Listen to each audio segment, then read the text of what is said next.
Hi, Hi, Rosalia. how are you? I'm good. How are you? I'm good, I'm good. And hello also to all the participants who have joined this Hello, session. everyone. Hello, everyone. So we set this up, this Instagram live session to answer any questions that you might have regarding Emerald applications, all your concerns and queries, requirements. So anything related to Emerald applications that will close soon on 13th of February, if I remember correctly. Exactly. So please don't hesitate to send your questions, type in your questions, and for the next 30 to 40 minutes, we will be answering them. Maybe, Ali, we can just introduce ourselves quickly. So I'm Rosalia, I'm the administrative coordinator of Emerald. So I'm the one dealing with all the paperwork and stuff with the master and communication between the partners. Yeah, so Rosalia has been there for so many years now. She's the backbone of this Emerald Master Programs. So I am Ali. I am a recent, but not so recent, graduate of the same program, Emerald. I graduated in 2020 and joined in 2018. And yeah, since then I've been changing places for work, and currently I'm based in Denmark, working on my PhD. So yeah, so this is the first time I'm ever going live. Me too. So yeah, I also need to figure out how to see if there are any questions or I've anything. seen already that people are wondering when the deadline is because they have read different things. So just to be sure, the deadline, I've changed everything on the website. I updated everything. The deadline is on February 13, as Ali said at the beginning of the session. So no February 4th, no, February 13. Okay. So we see the question popping up. Yeah, so we have our first question. So perhaps Rosalia, you would take this? Yeah, so you are a geologist with 4-year mining industry experience. Will I be eligible for the Emerald Master? Yes, well, the Master is open to students who have a background in geology. It depends where you've been studying and how many years you've been studying, and the number of credits you have acquired, and if you have a background in mathematics. So usually I would say yes, but it's a case-by-case assessment. So, because if you didn't have enough mathematics, it's possible that you are not eligible to participate. So I would say apply, and then during the selection process, they will deliberate and they will decide if you had the relevant background or not. That's why usually we ask for a master in geology. But I know that it's because in Europe, bachelor is 3 years. I know that in certain countries it's 4 or 5 years. So it's really a case-by-case assessment. So I don't know where you studied, but it could be eligible, yes. But in that case, what I remember, many times you ask for masters if it's just geology and not geological engineering. Yes, usually, unless, because we had some cases before where like you have students from Brazil, for instance, who have studied their bachelor in 5 years. Well, in those cases, sometimes it's eligible. It depends. The professor have to have a look at the transcript of record, and they decide, depending on the course the students have attended. So I see there is a question. Can you give a general information about the program? That's maybe too general.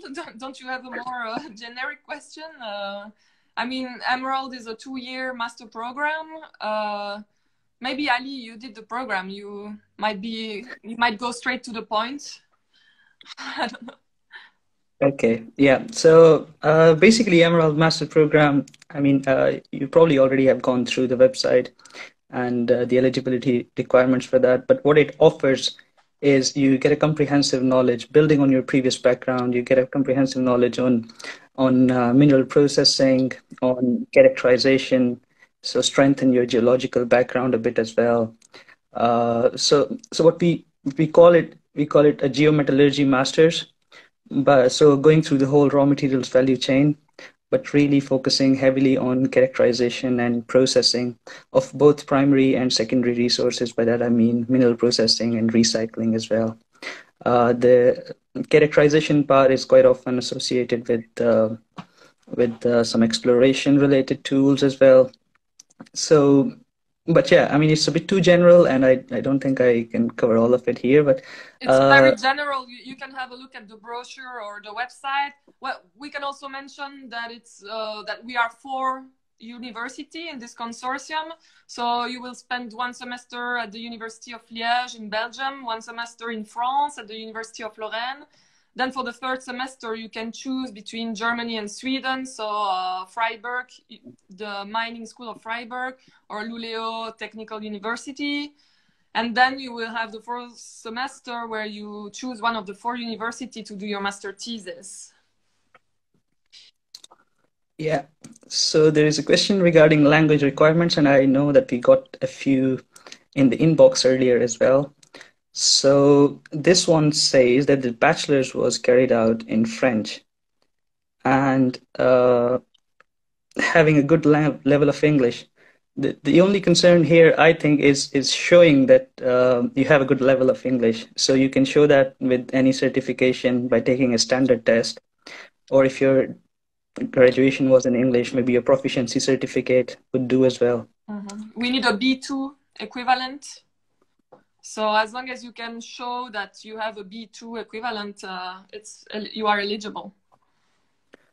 I remember some students asked that from certain countries, if their bachelor's was in English, and they can use the proficiency certificate from the university. So Rosalia, what's your take on that? So basically, if their language of instruction was English, they can just upload a document from the university stating that they did all their studies in English, and that's fine for us. That's sufficient. And I remember somebody asked the band score of 6 in IELTS. Would that be sufficient? No, we ask for 6.5. In that case, if your studies were in English, maybe you can get an alternative documentation. Yes. I mean, yeah, we know. Well, if your studies were in English, I suppose you have more than 6, but yeah, those are the requirements from the different universities, so we have to stick to 6.5. Yeah, but sometimes I can understand in these exams, things can always go wrong. It's just having a bad day. So, yeah. So maybe try again or get an alternative documentation. Okay, so that's sorted. Does a bachelor's in chemical engineering qualify? Yes. Yes, you can definitely apply with a bachelor in chemical engineering. So hello, new people who are joining the video. Yeah, it's good to see. I was a bit concerned about the participation to begin with, but good to see we have quite a few people. Yeah, exactly. And some are requesting me to join the session. Sorry, I cannot accept that request. Yeah, if you have any questions, just type them in and we will be happy to answer. So outside the degree requirements, what other requirements? Okay, I didn't see the whole question, but so the selection criteria are, well, the relevant background, good motivation, because we have many candidates, so you have to show to us that you really want to study our master and explain why. And then an English proficiency, well, as I told you, a B2 equivalent. There is no GPA or anything, but of course, I mean, if we hesitate between 2 candidates, we will have a look at the transcript of record, and the candidates with the best grades will be selected, you know, so... Should we take another question, Ali? Yeah, it's regarding TOEFL, maybe just to clear language once and for all, and then we won't come back to the language thing. The minimum scores for TOEFL, it's somebody who takes all TOEFL exams. Let me check. Okay, the minimum requirements for TOEFL is 87. For the yields, 6.5. And then the Cambridge or any other documents, we need B2. Yeah. Okay, so I guess language is very well explained now. So there was a question, who is your ideal candidate? And Rosalia, I know that you have been part of selection procedure for quite long. Yeah, what's your ideal candidate for this program? Mm-hmm.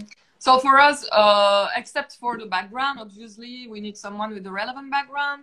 I think for us, the motivation is the most important part. We need students who are motivated, who will work hard, because we know it's a lot of, well, you've done the master, Ali, so you can testify, I would say. It's a lot of work, not so much days off, I would say. So we need people who are willing to go until the end, not quit because, you know, it's too much work or too difficult or too... So for us, motivation and the will to succeed and, you know, to improve yourself is the most important. People that are really positive, and that's what we're looking for. And how many applicants are there usually in a year? It really depends. From the start of the program, I would say we've had candidates like between 100 and 400.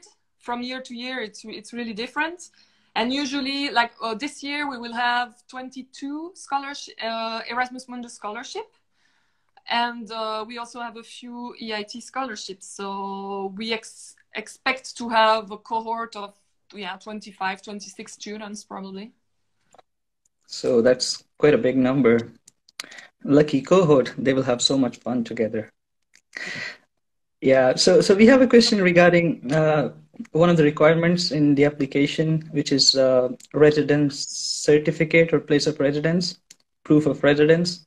So someone from Egypt has asked, Ahmed from Egypt is asking which official documentation can be shown for that.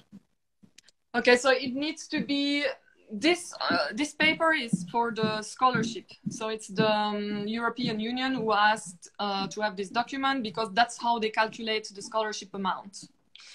So you need to have an official document from your municipality or whatever that has your name, your residence, and a date, because the document cannot be older than 12 months.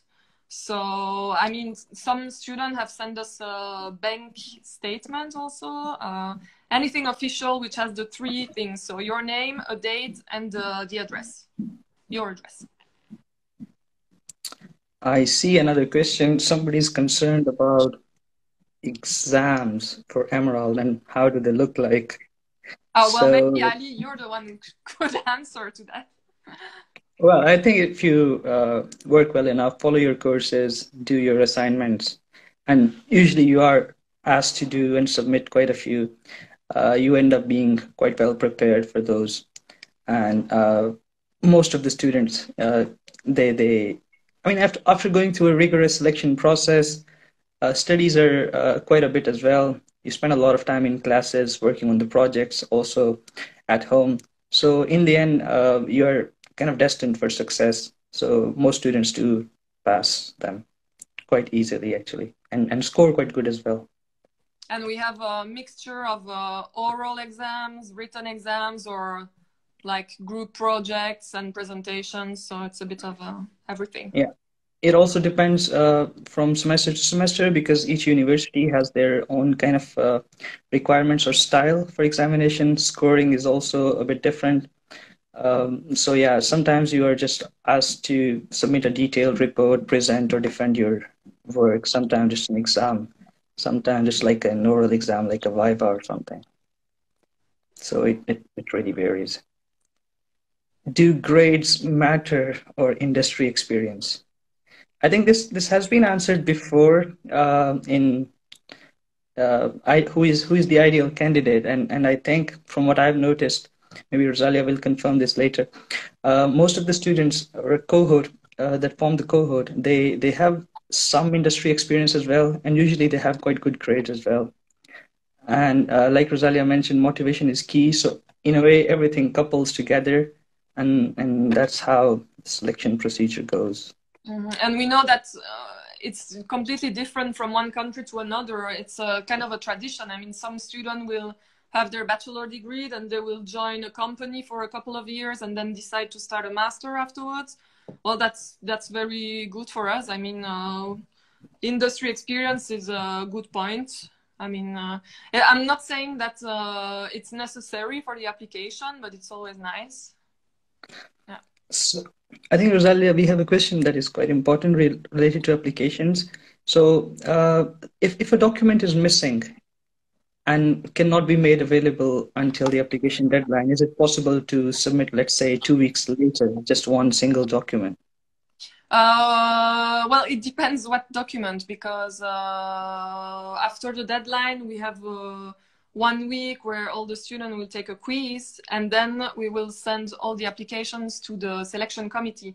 So if the selection committee doesn't have a CV or a motivation letter to look at, they will just throw away the application. You know, that's why we ask for a complete application before the deadline.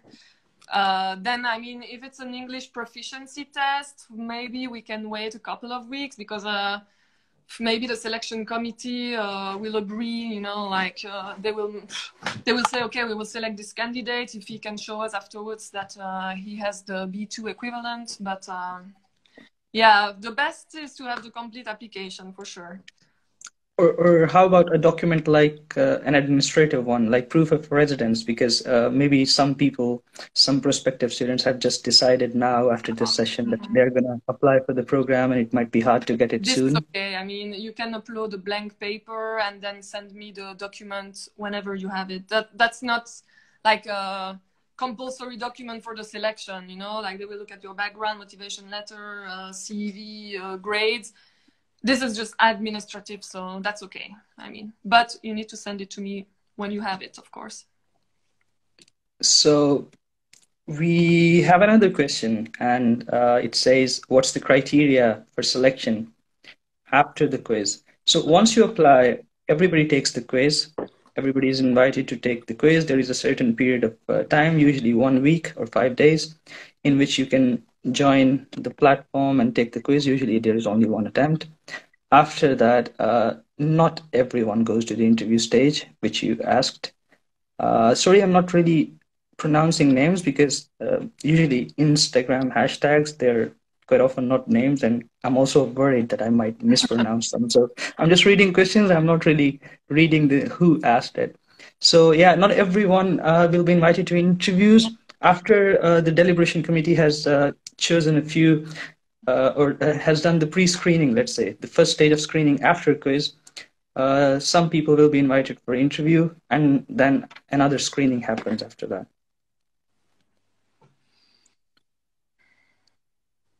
So the specific document in relation to the previous question was that it's my diploma translation to English. I currently have my original diploma written in my native language.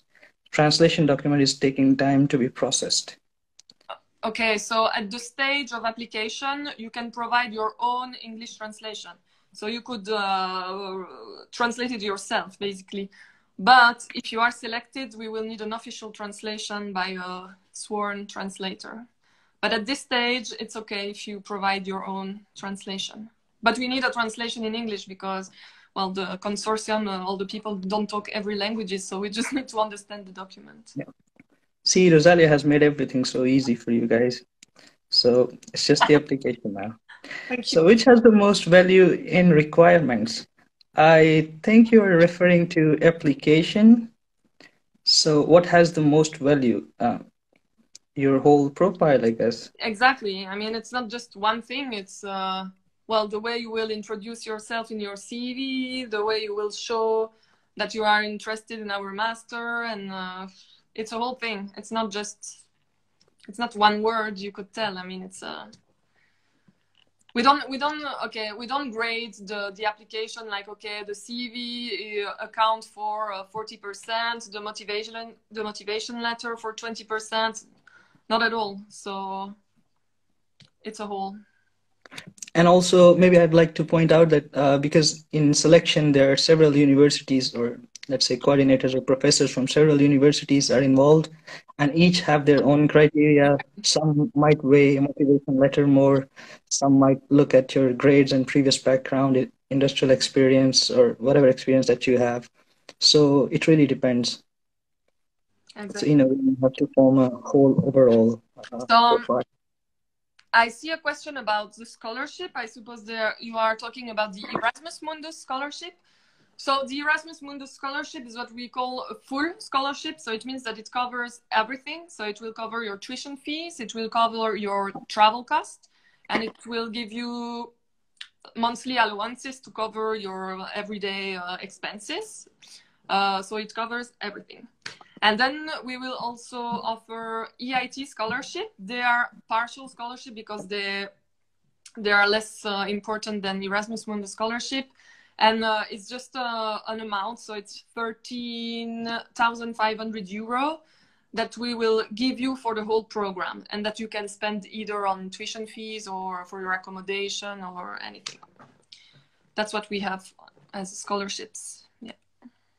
And Rosalie, I have a question for you, because I know this was in discussions. For those who are on partial scholarships and the tuition fee being quite high, listed quite high on the website, I know there were some discussions about modifying this thing. So if somebody has a question regarding tuition fee and they have like a partial scholarship, what should they do? Maybe reach out to you? Yeah, maybe they can reach out to me by email, and then we can discuss with the selection committee, how we could waive the tuition fees if it's possible.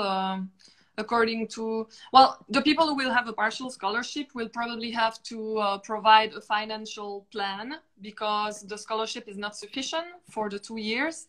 And as you know, when you apply for a visa, they will ask you that you have a certain amount per month, so that you can show that you can actually live in these countries. So I think it's a case by case. So we will assess each profile individually, and it's possible. It has been done in the past. So waivers are possible for self-funded students or those who have a partial scholarship, but people can reach out to me. Yeah. We just wanted to highlight this because if you don't know, you don't know, and you're not going to get it if you don't write. Exactly. So maybe there is an option, and during filling your application, there is also, I think, a checkbox where you would probably like to keep the possibility of partial funding to open if you really want to carry out this master's. Yes. Yeah. What if we are not Europeans? How do we prove our place of residence? It's the same as answered before. So you just basically go to your municipality, get something done and signed from them that this is your address, this is where you live. Any official document. So as we mentioned before, it has to have your name on it, your residence, and a date, because the document must be 12 months, cannot be dated 12, oh my God, sorry, my English is so bad at the moment. So only 1 year from now. Okay. So somebody has asked a question from Afghanistan. They're carrying out their bachelor's in mining engineering, and how much GPA is required for Emerald program? I don't think there is a minimum limit, but certainly if you have good grades and good GPA, that helps your case. And you have an... I can say that at the University of... Okay, we don't work with GPA, but at the University of Liège, there is a requirement to register. So you need to have 60%, minimum 60% to be eligible to register at the university. So this is the limit for us. Yeah. And which program I can apply in Erasmus Mundus? So Emerald is an Erasmus Mundus program. With mining engineering background, you are certainly eligible for it. For others, you have to see what other programs are funded by Erasmus Mundus and which are relevant to you, so you can apply for them. But you will have to search. And for that, you can use basically Erasmus Mundus program catalog, and all the programs are listed there. Mm-hmm. So Sorry. Go ahead. I just think I see a question. Do we have to pay back the years of studies in our country? No, not at all.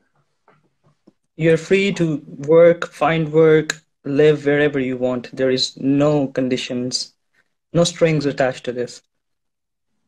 So do reference letters have any weightage in admission process? For us, the recommendation letter is not like an admission criterion. It's more like to verify, to make sure that the student is who he is, because in the past we've had, you know, people lying about their background, their diploma, etc. So that's just a way to make sure that it's the truth, what you are sending us in your application. That's all. Yeah, there is a question, and quite important one, about career prospects or job opportunities after completing the course. So from what I know, and all the alumni that I know, I think people are working all across the globe. Many people also go back to their countries and find good jobs. A lot of them are present in Europe, in so many different countries. I also personally know many graduates of this program who are working in Australia and Canada. So yeah, because the program offers you quite a lot, and in the end you become so diverse in your field and so competent. Opportunities are there if you want to cash on them. So yeah, I don't think this is something to be worried about. Mm-hmm. How can we get the residence certificate like we applied just before the deadline? I'm not sure I understand, but I guess as we mentioned earlier, if you don't have your residence certificate by the deadline, you can send it to me whenever you have it. It's not part of the selection process. Rosalia, there is a question about exam or quiz as part of application procedure, and what does it look like? What does it look like? Well, it's a quiz of about 20 or 30 questions, questions in mathematics, physics, chemistry, and geology. Questions are made by my colleagues, basically. So by Ali also, if I remember that. And so we ask you not to score 100%. We ask you to score a minimum of 30%. And this is a selection criterion, actually. So if you score less than 30%, we will not have a look at your application. We will not even read your CV or anything. This is the first step. And so you need to make sure to have more than 30%. And I would like to mention here that for those of you who know or who don't know, there is a platform, Unibuddy, and EIT Raw Materials has, there's some label ambassadors, people like me who are graduates of the program, who are there to help you. And quite often you can find blogs to a lot of questions that you're asking here. And specifically on the quiz, I wrote one like 2-3 weeks ago, maybe a month ago.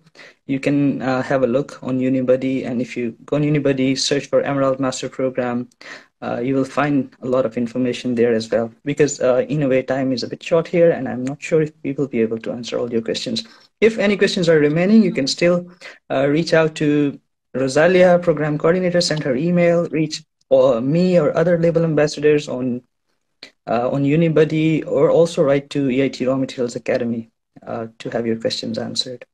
There is a question about research paper and it's under review. Will you consider it or not?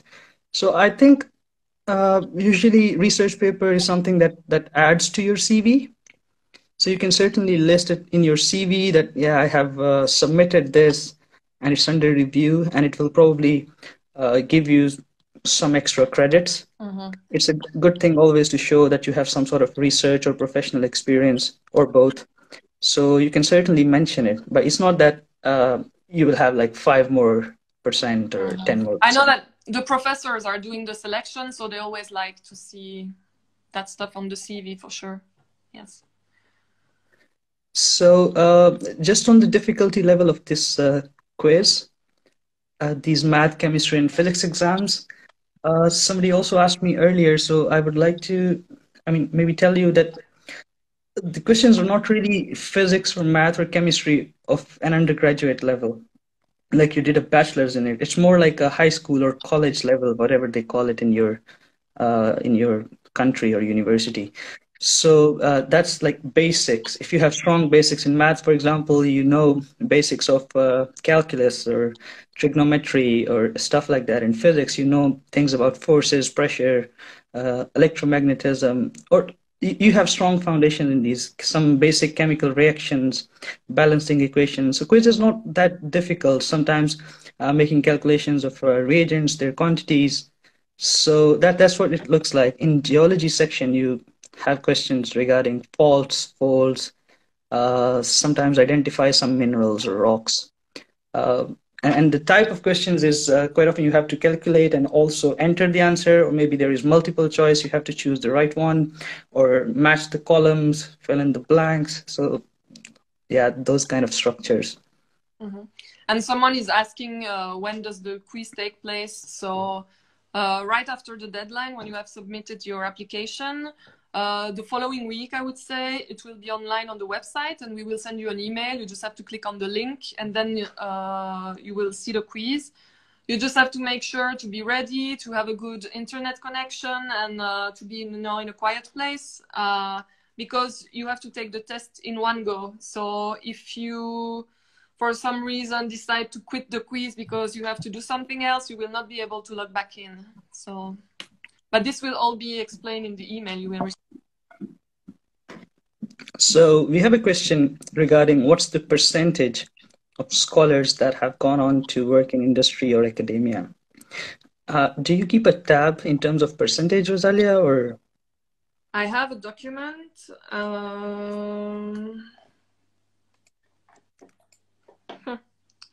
Let me just check. Students. Where did I put that? I have a document, follow-up alumni. Did I think the last time so pretty much all the students had a job, I would say like 90%. And it was quite, there was a good balance actually between the students who were in research and the students who were in the industry. I don't have the exact numbers. Yeah, I cannot provide you with the exact numbers, but it was quite balanced actually. It was pretty much 50-50. And I mean, when I mean research, it's also research in universities. That's what you call academia. Yeah, sometimes it's a bit hard to differentiate because many people who go on to work in industry, they also work in R&D in industry, like myself right now. So I don't know where you want to fit that in research or industry, but yeah, it's hard. But overall, the employment rates you can see, and this 90% is just a number because sometimes some students pass out and it's hard to keep in contact with them and don't really know what they're doing. So yeah, those 10% are kind of lost. Yeah, exactly. Sometimes they are probably working, but we cannot reach them. So, and I can also say that we had our first graduates in 2015. So some of them have already started their third job, so it's also difficult. Some of them went from research to industry or the other way around. So yeah, it's difficult to keep track, but yeah. So there is a question about a background in mechanical engineering and if there are pre-masters or bridge programs available to start the master's program. Not that I know of, but I know mechanical engineering is not in our list of eligible backgrounds. So I'm not sure what to say. I don't know of any studies you could take. Unfortunately, I don't think you will be eligible. And what about French documents? I mean, you mean if they need to be translated? Yeah, we don't require French document. There is only one administrative document that we require for our French university. It's the birth certificate, but it's only for students who are older than 28. So this we will discuss afterwards. But all the other documents need to have a translation in English, not in French. And if you mean that if you have your transcripts and degree in French, and if you mean if they need to be translated as well, it's better because we are 4 universities, so not everyone. Of course, 2 of the universities are French speakers, but the others might not speak French, so it's better to have everything in English to make sure that everyone understands the document. So someone has a background in petroleum engineering and they're asking if they can apply. I don't think petroleum engineering was in my list either. It's true that in the past we had selected students from petroleum engineering, but it was a bit difficult for them. So I think they removed it from the list. So unfortunately, petroleum engineering is not eligible. So somebody has minor spelling errors. I think you can, in their grandfather's name on my passport and ID. So I don't know if maybe you can explain this problem in detail and send an email to Rosalia, and perhaps she will be able to answer better. We would also like to maybe close in, because these are the things which are hard to answer, because we don't really understand what the problem is. So in that way, yeah, perhaps you can reach out later and see. Maybe nobody really looks at grandfather's name, but for application purposes, I'm not really sure if that would be a problem. Usually these problems arise if there is when you have travel and ask for a visa and stuff like that. Yeah, exactly. Yeah. And So then I see someone is asking for the format of the resume, the CV. So it doesn't matter to us. You don't have to follow the Europass. It just needs to be 1 page. So please squeeze all the important information in 1 page. That's all we ask for. Yeah. Somebody's saying that if they can have the recorded version of this live session, which will end soon, you just keep yourself, up to date with this account, EIT Raw Materials Academy, and some portions of it will be posted either here or some other forms of social media, so you will have what you need. What about electrical engineering? So that's again pretty much the same. The thing is, you need to have a background in mining engineering or minerals processing. Chemical engineering is still fine. Geological engineering or geology, but that is also subject to some conditions. If you have a bachelor's, then maybe ask beforehand, show your transcript. What type of courses have you taken? What's your mathematics proficiency? If you have a master's in geology, you are eligible as well. So these are strictly the programs that, yeah.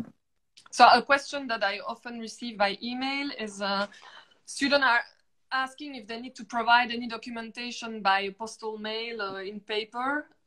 It's a no. No, everything must be done online. So all the documents will be submitted on your account on the website. So we don't need to have anything in paper version. A brief review about SOP of Erasmus Mundus. So I would like to suggest you here that there is, you should make an SOP or motivation letter, whatever you want to call it, specifically for the program. It's not a whole thing, for the whole Erasmus Mundus, or which can go in any program.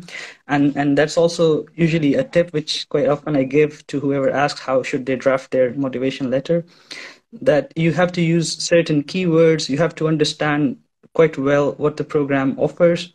And if you can somehow incorporate that into your 1-page motivation letter, or however long it is, usually it's recommended it's 1 page, you get a really good chance. That's the way you can show that you really know what you are doing and you have clear plans. So usually the chances of getting a high rating on your motivation is quite high.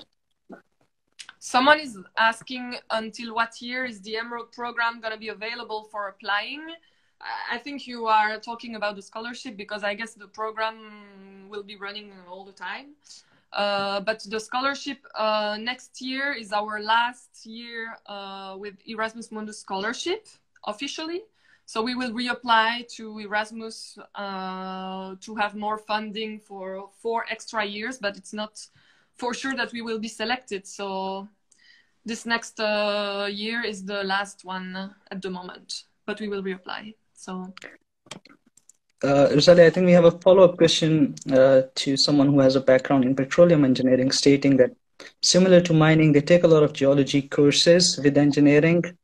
So perhaps I suggest to you, yeah, I don't know where you're from. Maybe reach out to Rosalia with your transcripts and can have a decision on that. Well, usually when it's the case, I ask the students to apply, because the professor will not have a look at the transcript of record by email. They will just have a look at everything during the selection process. So if you think you are eligible, please apply, and then during the selection process, they will decide. Because I cannot I cannot have everyone send me their transcript by email, you know. It's like a second selection process, so.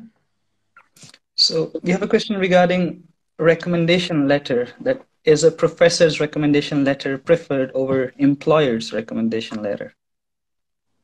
It's up to you. You choose the person who will best describe you and recommend you. It's up to you, really. Yeah.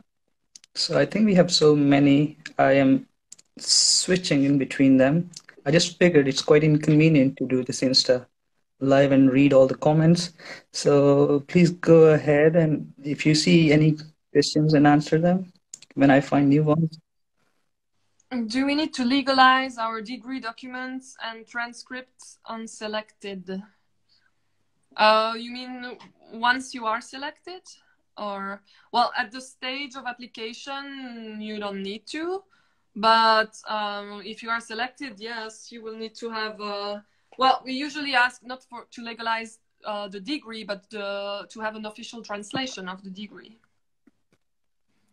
So I think there's as we come towards the end of this session, there is a question, and also which we had to mention anyway. How can we contact you? So how can we reach out to you, Rosalia? So you can reach me by email. It's emerald@uliège.be. So this email is on the website. I think it's on the Facebook page as well. Well, you can contact me on the Facebook page via the Messenger chat. You can contact me on LinkedIn also. So quite easy. To answer your question, there is also FAQ on the website. If you have more questions, the answer might be there also. And then please, you can write to me, of course, anytime. And you forgot about Unibuddy. And Unibuddy, yeah, you can reach me, but I think it's more to reach you, I think. I think it's more useful to reach alumni.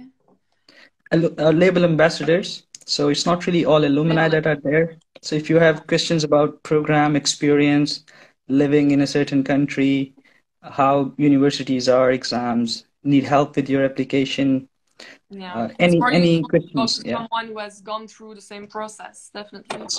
So there is also an icon on the website at the bottom right on Unibuddy, contact or get in touch with label ambassadors, and there you can reach some alumni from Emerald program, and you can have your answers. Mm-hmm. Okay, I don't know if there is any more questions, or do we have we still have 2 more minutes. Someone was asking what was my profile on LinkedIn. So it's Emerald Coordinator. So it's not under my first name. So Emerald Coordinator. And on Facebook, don't even remember the name. I think it's just the name of the master. Yeah, it's Emerald Master in Resources Engineering, if you want to find us on Facebook as well. Yeah. So with that, I think maybe we will close the session. We are really sorry if we couldn't answer your questions. Unfortunately, we have to stick to the time we have been given. So if you have any more questions, don't hesitate to reach out. And I hope you enjoyed this session. Thank you for participating. Thank you. Yeah, thanks, Rosalia. Good to see you also. Thank you, Ali. Nice to see you. And it's nice to read some comment from alumni to say that nice to see you again. Nice to see you too. It's very nice.